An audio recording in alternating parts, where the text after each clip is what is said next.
What is the single biggest dick move in all of history? Thomas Midgley invented Freon and putting lead into gasoline. He knew that putting lead into gasoline was a dick move and he did it anyway for money. He knew because he got lead poisoning himself and still lied about its effects on people. Environmental historians have said that he has had the single largest impact on the Earth's atmosphere of any single organism in the history of the planet. Not to mention that lead levels directly correspond to lower cognitive abilities in the general population, and you can look up the dates to know who would have been affected. This also has to be a story of poetic justice.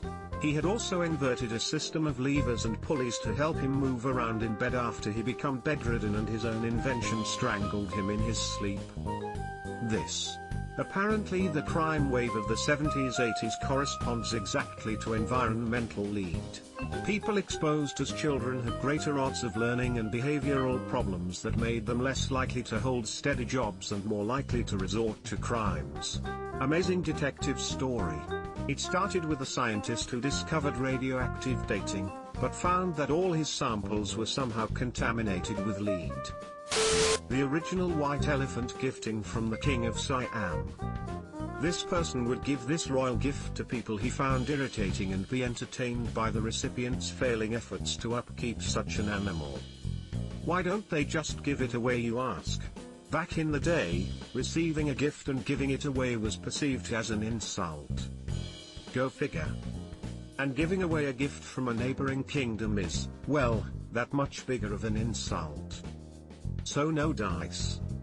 Economies apparently have failed in order to upkeep a royal gift like this. Honestly, dick move, King of Siam. For those who don't know, a white elephant is rare and sacred. They were never used for work or war and were just comfortably maintained for their lifetimes at huge expense. F-king brilliant from a political standpoint. Using the cultural etiquette as a weapon against your enemies. The Romans used a discipline called decimation, where a military unit was divided up into groups of 10. They'd cast lots and the loser would be beaten to death by the other 9. Having been in the military myself, I can only imagine the nightmares these men would endure rest of their lives. Crassus used this discipline on his soldiers in the Spartacus uprising, Romans' Third Servile War, which was a huge dick move. But Crassus wasn't done being a dick. Ever wonder why there wasn't a fourth servile war against Rome? While most of the rebel slaves were killed on the battlefield, some 6,000 survivors were captured by the legions of Crassus. All 6,000 were crucified along the Appian Way from Rome to Capua. The road was lined every 50 to 60 with torture and death. So everyone in the Roman Empire at the time probably lived with that sight for the rest of their lives. Edit, History on Fire podcast does a better job describing Spartacus' rebellion than my attempt. Just this morning I was wondering why there wasn't a fourth servile war against Rome. Sorry, that was a dick move of me. As horrible as decimation is as well, I don't think it was a discipline that's used often. I think it was reserved only for the rarest of cases or most extreme. If I recall, Caesar had it done to one of his legions after part of its line fled during a crucial point in the battle, so they lost the battle. And then that legion became intensely loyal, shocker I know. But it's not like they were just handing them out willy-nilly. Edit, actually, I'm not sure if Caesar did or not. I looked it up and there are some accounts saying he did, but more saying he threatened to. But even still, if you go and look up decimation on Wikipedia just to learn about it, think of how long the Roman Empire was around and how many legions/armies it had, and then look at the amount of times it happened and you'll see it was pretty rare all in all. Around the formation of the Persian Empire, Herodotus tells the story how King Astyages, the last king of Media, had a dream that his daughter would give birth to a king who would overthrow him. So he orders his general Harpagus to kill the child at birth. Harpagus doesn't want to kill the baby/spill royal blood, so he gives the child, Cyrus, to a shepherd to raise. 10 years later Cyrus is discovered alive. King Astyages fakes being happy that the kid is alive, suggesting he always regretted issuing that order. To celebrate, he plans a feast and tells Harpagus to send his son over to play with Cyrus. During the banquet, King Astyages has the son of Harpagus killed, cooked, and fed to Harpagus. When the act was revealed, it is said that Harpagus did not react other than to gather the pieces of his son and remove them for burial. Harpagus bides his time. Much later, Cyrus is gathering forces against King Astyages. Astyages orders Harpagus, as his primary general, to lead the army against Cyrus. After a 3-day battle, Harpagus took his revenge for the death of his son by turning on the battlefield in favor of Cyrus, resulting in Astyages' defeat and the formation of the Persian Empire. Compulsory edit, my first award, thanks kind stranger. Wow, I feel like you wouldn't want to leave someone as your general whose son you fed to them. It's the irony involved in this that makes it so interesting. Had Astyages not acted on his irrational reaction to his dream, the events would not have been set in motion for his dream to come true.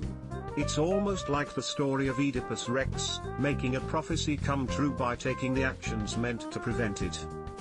When the Mexican government rounded up thousands of Yaqui natives, made them walk over 300 kilometers to the coast, put them on boats, and sold them as slaves for about 25 cents.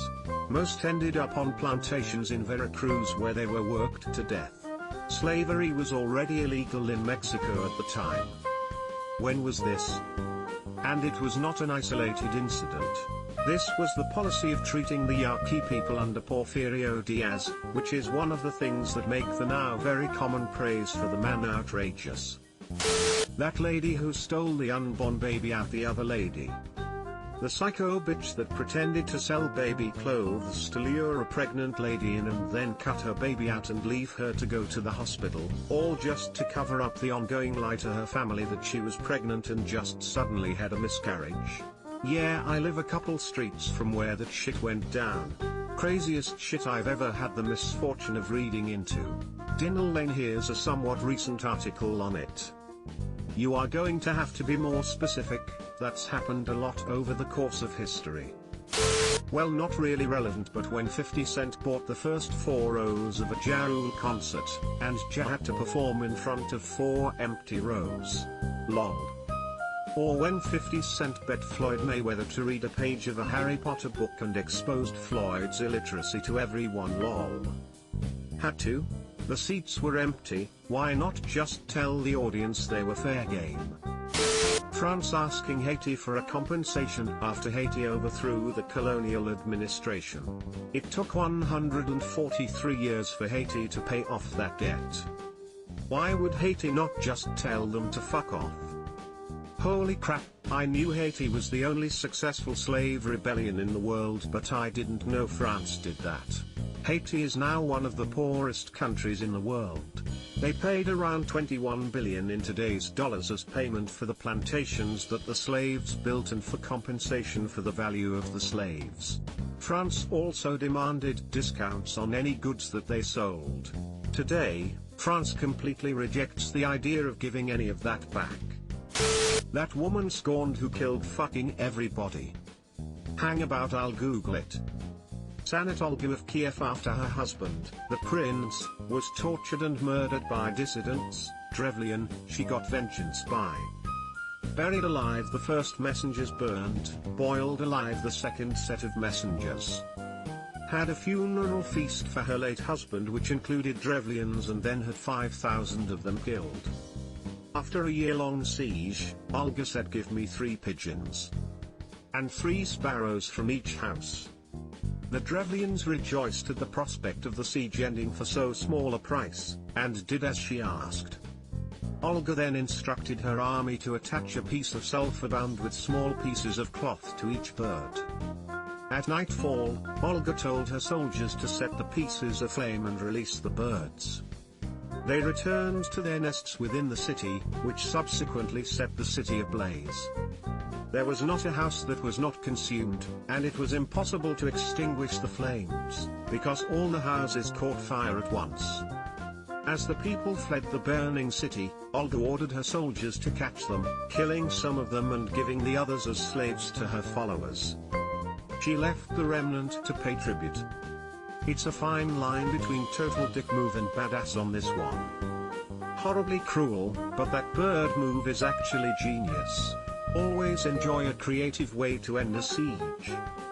You forgot the reason she did this. A neighboring king killed her husband and ordered her to marry him and give her kingdom over. She didn't take it kindly. Subscribe for more hot Reddit takes in your inbox, guaranteed.